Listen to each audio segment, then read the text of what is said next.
यहां से मार्केट ऊपर जाएगा या नीचे जाएगा। देखो मार्केट यहां से ऊपर चला गया। एक और एग्जांपल देखते हैं, मार्केट यहां भी रेंज में फंसा हुआ है, यहां से मार्केट ऊपर जाएगा या नीचे जाएगा। मार्केट यहां से नीचे चला गया। यहां भी एक एग्जांपल देखते हैं, मार्केट एक रेंज में फंसा हुआ है, यहां से मार्केट ऊपर जाएगा या नीचे जाएगा। मार्केट यहां से ऊपर चला गया। मैंने लास्ट वीडियो में आपको मल्टी टाइम फ्रेम एनालिसिस के बारे में बताया था कि कैसे मार्केट के हिडन सीक्रेट्स को हम मल्टी टाइम फ्रेम एनालिसिस से जान सकते हैं। आज मैं इंटरनल स्ट्रक्चर पर फोकस करूंगा और इंटरनल स्ट्रक्चर से हम मार्केट का नेक्स्ट मूव कैसे प्रिडिक्ट करते हैं ये हम सीखेंगे। मान लो कि मैंने ये एक मार्केट का स्ट्रक्चर ड्रॉ कर रखा है 15 मिनट के चार्ट पे। अगर मैं एक लोअर टाइम फ्रेम पे मान लो 5 मिनट के चार्ट पे जाता हूं, वहां पर मैं मार्केट का स्ट्रक्चर ड्रॉ करूंगा तो कुछ ऐसा नजर आएगा जो कि ये इंटरनल स्ट्रक्चर होगा। हम इसी कॉन्सेप्ट को यूज करके मल्टी टाइम फ्रेम एनालिसिस से मार्केट का मूव प्रेडिक्ट करने की कोशिश करेंगे। मैं आ गया हूं निफ्टी के 15 मिनट के चार्ट पे और मैं यहां पर देख रहा हूं कि मार्केट एक रेंज में फंसा हुआ है। मार्केट ऊपर जाता है, नीचे आ जाता है, फिर ऊपर जाता है, फिर वहीं पर ही रह जाता है। पूरे दिन मार्केट इसी रेंज में ही ट्रेड कर रहा था। मैं अब मल्टी टाइम फ्रेम एनालिसिस से इस मार्केट का प्रेडिक्ट करूंगा मूव।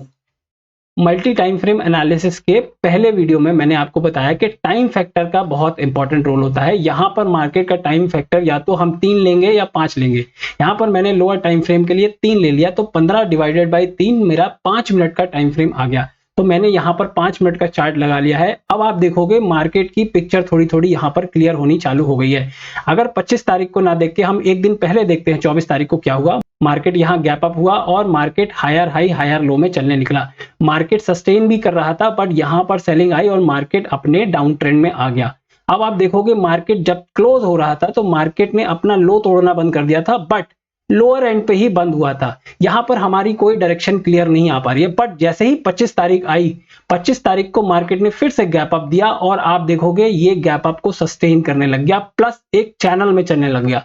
मार्केट अपने लो को रेस्पेक्ट कर रहा है, डे लो के पास आया ही नहीं। अगर इसे नीचे जाना होता तो ये डे लो के पास आता और वहां से ब्रेक करता। पर आप देख रहे हो मार्केट ने यहां पर चेंज ऑफ कैरेक्टर दिया और चेंज ऑफ कैरेक्टर के बाद मार्केट सस्टेन कर रहा है। मार्केट अपने लो को रेस्पेक्ट कर रहा है।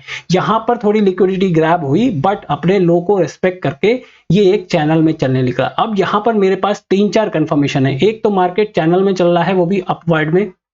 मार्केट अपने लो को रेस्पेक्ट कर रहा है। मार्केट गैप अप हुआ है और गैप अप को सस्टेन कर रहा है। इसका मतलब क्या है, मेरी डायरेक्शन अपवर्ड के लिए बनने लग गई है। तो यहां पर मेरी बाइसनेस क्या होगी, मैं मार्केट का अप मूव एक्सपेक्ट करूंगा।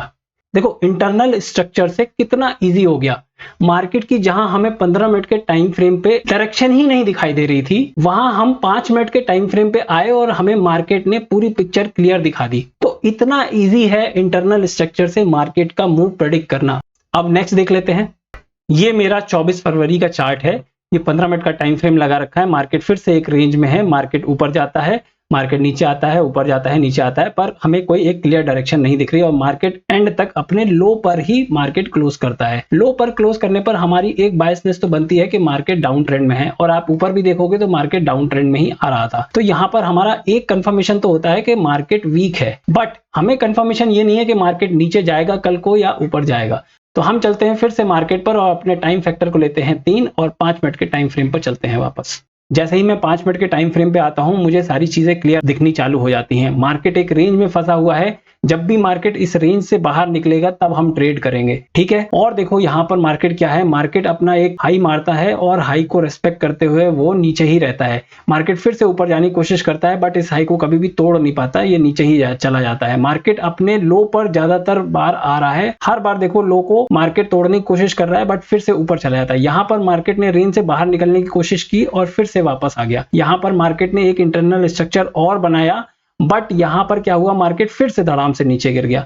हर बार देखो जब भी मार्केट ऊपर उठने की कोशिश करता है मार्केट नीचे गिर जाता है, मार्केट ऊपर उठने की कोशिश करता है नीचे गिर जाता है। सेम चीज यहां पर हुई। देखो मार्केट एक चैनल में चलना चालू हुआ और जैसे ये चैनल तोड़ा इस कैंडल ने और यहां मार्केट नीचे धड़ाम से गिर गया। अब मार्केट अपनी रेंज के नीचे क्लोज किया है तो हमारी डायरेक्शन यहां पर क्या हो गई, मार्केट हमेशा अपने हाई को रेस्पेक्ट कर रहा था। जब भी ऊपर जा रहा था नीचे आ जा रहा था, जब भी ऊपर जा रहा था नीचे आ जा रहा था। तो हमारी जो बायसनेस है वो है डाउन ट्रेंड की। तो जब भी हम अगली ट्रेड लेंगे, अगर मार्केट इस रेंज के नीचे ट्रेड करना चालू करता है, हम डाउन ट्रेंड की ट्रेड ले लेंगे। तो इस तरह से देखो इंटरनल स्ट्रक्चर से कितना इजी हो जाता है मार्केट को पढ़ना। मार्केट का चार्ट पढ़ना भी इज एन आर्ट और आप इस आर्ट को आराम से सीख जाओगे जब आप मल्टी टाइम फ्रेम एनालिसिस करना चालू करोगे। आप चालू करो मल्टी टाइम फ्रेम एनालिसिस करना और आप देखोगे कि मार्केट का मूव आसानी से आप प्रेडिक्ट कर पा रहे हो। 100 में से 80 बार आप कम से कम मार्केट का मूव प्रेडिक्ट कर पा रहे हो। भले से ही आप ट्रेड नहीं ले पा रहे हो पर आप मूव तो प्रेडिक्ट कर पा रहे हो। तो इस तरह से हम मल्टी टाइम फ्रेम से इंटरनल स्ट्रक्चर देख के हम मार्केट का मूव प्रेडिक्ट करते हैं। अब देखो अगले दिन क्या हुआ, अगले दिन मार्केट धड़ाम से नीचे गिर गया। अगर आप देखोगे यहाँ पे मार्केट ने कितना अच्छा मूव दिया है यहाँ पे। तो इस तरह से इंटरनल स्ट्रक्चर से मार्केट को प्रेडिक्ट करना बहुत ही इजी हो जाता है। देखो जब भी आप कंफ्यूजन में हो उस वक्त ही आपको लोअर टाइम फ्रेम की जरूरत पड़ती है। अगर आपकी रेंज बाउंड है बेसिकली, तो रेंज बाउंड में लोअर टाइम फ्रेम बहुत ही ज्यादा हेल्पफुल होता है मार्केट का मूव प्रेडिक्ट करने में।